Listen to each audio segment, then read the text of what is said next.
Ajay Kumar personally ये तोहरा खातिर वीडियो बनावत तनी।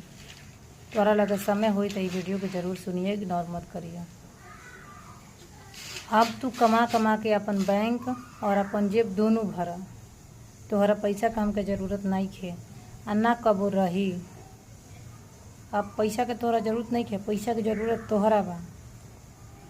अब कमा कमा अपन बैग भरला और बैंक भरला, अपन जेब भरला। ऐसे कि जैया हमनी के मर जाम जा, हम हमार लइका तैया कफन खरीद के हमनी के पचाठी पर चढ़ा दिया। अपना परिवार के कह दिया कि पचला कड़िया देवे चरिए हैं। तहार जितना परिवार में सदस्य बने सबके बोल दिया। जौने इंसान के लगे 500 रुपया 6 महीना हो गए लोग के खर्चा भेजले। अरे हमरा तोहरा झगड़ा बा, तू रोज कहेला कि हमरा तोहरा झगड़ा बा, ले ओमे लइका काहे के कष्ट दी। लेकिन वो कम से कम तू अपना अंदर तो सोचता कि हमरा तोहरा झगड़ा बा, तो तू दूसरा के बात काहे सुनेला। और एक और बात, तू वो दिन कहत रह कि हम बतियाइले तो माई से चुपे बतियाइले, माई हमरा के बोले ले। अब तो अपना माई से कह दे कि तोहर माई तोहर दूसर बियाह करा दी। समझ गईला? खुश होके रहिया।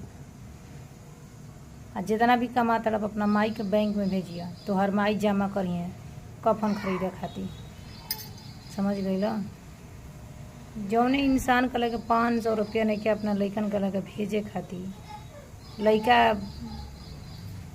500 रुपया मांगने से कि पापा भेज दी हमने के चिकन खाए के बाद, तोहरा लगे 500 तो का 100 रुपया ना रहे। तू जवाब कर दल कि तोहर मम्मी के लगे नहीं कि तोहर मम्मी नहीं कमा। तू सच में अगर तारा लइकन से प्यार रही तो तू ये बात कहत कब्बो ना कहत।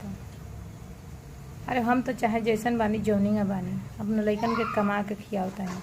धूप शीत चाहे जौनी बा, भूखा रह कर चाहे कुछ भी सह कर, कष्ट बीमारी सब कुछ उठा कर अपना लइकन के कमा के खियावता है। तू का करता है? जब हमार बुरा वक्त में तू आदमी हो का हमारे साथ ना दला, तो हमारा अच्छा वक्त आई तो का हम तोहरा लगे चलिया। हम अपन दुख भुला जाए कि जौन कड़ी धूप में दिन भर जाकर हम मजदूरी के काम कैले बानी, तोहरा चलते आज हम बन बन के ठोकर खातानी। ना तो घरे रहनी है तो ऐसे जाकर प्रोग्राम करे लेकिन के सुख से खियाए। तू सब कुछ उजाड़ दिया। ना प्रोग्राम में कहीं के लायक छोड़ला, ना कहीं जाए के लायक छोड़ला।